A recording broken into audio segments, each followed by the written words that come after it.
പൗരോഹിത്യ സ്ഥാനത്തിൽ പ്രതിസന്ധികളുണ്ട്. അതുകൊണ്ട് ആരെങ്കിലൊക്കെ വന്നാൽ നല്ലതാണ് എന്ന് നമ്മൾ ചില കത്തുകളൊക്കെ അയച്ചിട്ടുണ്ട്.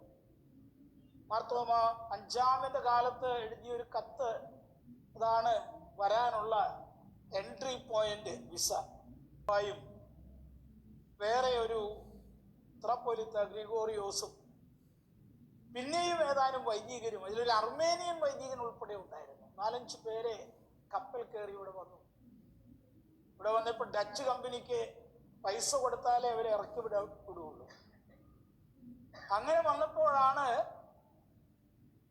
മലങ്കര മെത്രാപ്പോലീത്ത പൈസ ഉണ്ടാക്കണം, ഇവരെ ഇറക്കിക്കൊണ്ടുവരണം, നമ്മുടെ വിശ്വാസത്തിലുള്ളവരാണ്, പുറത്തു നിന്ന് വന്നവരാണ്. ഒരാളോട് വരാൻ പറഞ്ഞപ്പോൾ 5 പേരാ വന്നത്.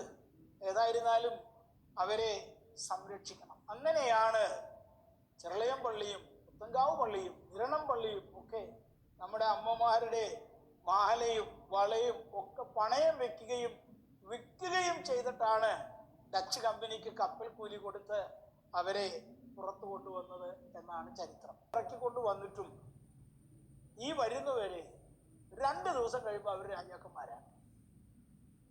അവർക്ക് ഇവിടുത്തെ മലങ്കര മെത്രാപ്പോലീത്തയെ കണ്ടുപിടിക്കുന്നില്ല, ഇവിടുത്തെ പൗരോഹിത്യത്തെ കണ്ടുപിടിക്കുന്നില്ല.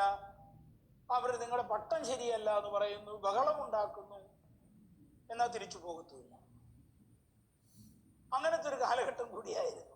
കുറെ അതിലൊന്നും പേരിനൊരു പള്ളിയുണ്ട് എന്നുള്ളതല്ലാതെ ആലപ്പുഴയിൽ അവസാനത്തെ ബിഷപ്പിനെയാണ് പിടിച്ചുകൊണ്ട് പോയത്. അത് അദ്ദേഹത്തിൻ്റെ കുഴപ്പം കൊണ്ടല്ല, എനിക്ക് വ്യക്തിപരമായിട്ട് അറിയാവുന്ന ഒരു പിതാവുമായിരുന്നു ഗ്രിഗോറിയോസ് ആലപ്പോ. ജീവിച്ചിരിപ്പുണ്ടോ മരിച്ചോ ഒന്നും അറിയില്ല. അവിടെയൊന്നും സഭ ഇന്നില്ല.